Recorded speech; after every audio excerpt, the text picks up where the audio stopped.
I had a chance to speak with Secretary Geis last week, and of course, he wasn't giving away any details on the oil side of the private deliberations going on within OPEC and OPEC Plus, other than to say that there are still so many uncertainties in the market, in the global economy. Their base case is still 2.3 million barrels per day of demand growth for 2023, backloaded in the second half of the year. A lot of that coming from China. Our analysts at S&P Global Commodity Insights, a bit more conservative at 2.1.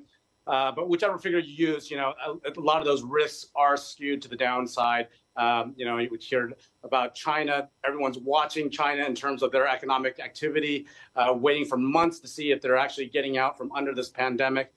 Other key economies still dealing with high inflation. That's dampening oil demand, higher interest rates. And of course, again, as Fatty Birol talked about in their last segment there, the debt ceiling standoff in the U.S. Of course, Asia is the engine of that oil market and the global economy. We're expecting about 70% of global oil demand growth this year coming from Asia, a lot of that being jet fuel as travel comes back. So we're looking at all this. OPEC is looking at this when they meet June 3rd, 4th in Vienna to discuss quotas for the second half of the year, at a time when a lot of analysts are expecting a much tighter second half, but a lot of that rests on that China story like we just talked about.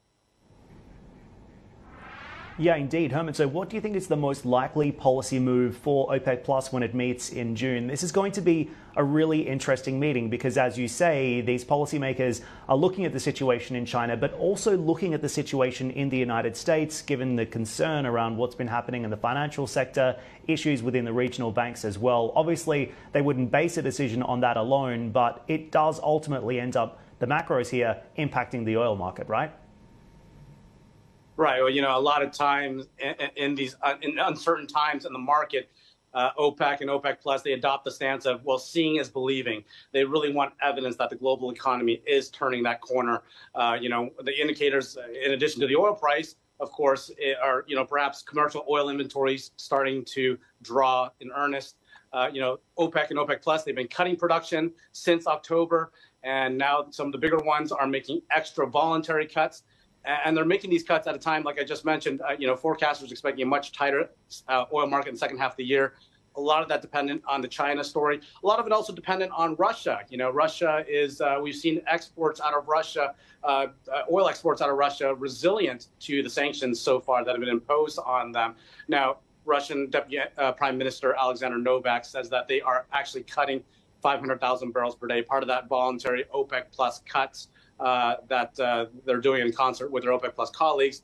Now, we expect that the sanctions on Russia are going to start biting into the refinery runs, forcing them to cut back on production. That's something that we're going to be looking at really closely when we look at the May numbers in a couple of weeks. And I'm sure that's something that OPEC is going to be looking at really closely. I'm sure there's going to be a lot of discussions in Vienna about Russian production. How much are you actually producing, and how much can we expect going forward in the second half of the year as we try to map out what the balances are going to be and try to map out our policy on production cuts. I think that's what OPEC is going to be talking about in Vienna, and we're just going to have to see what they do. I don't sense, just from my conversation, that there's a lot of appetite for additional cuts, even though the oil price is not as high as a lot of members would like to see it. But, we're just going to have to see. It's probably too early for them to ease back on the cuts just yet, but probably not a lot of appetite for further cuts. Let's see what happens on June 4th, Dan.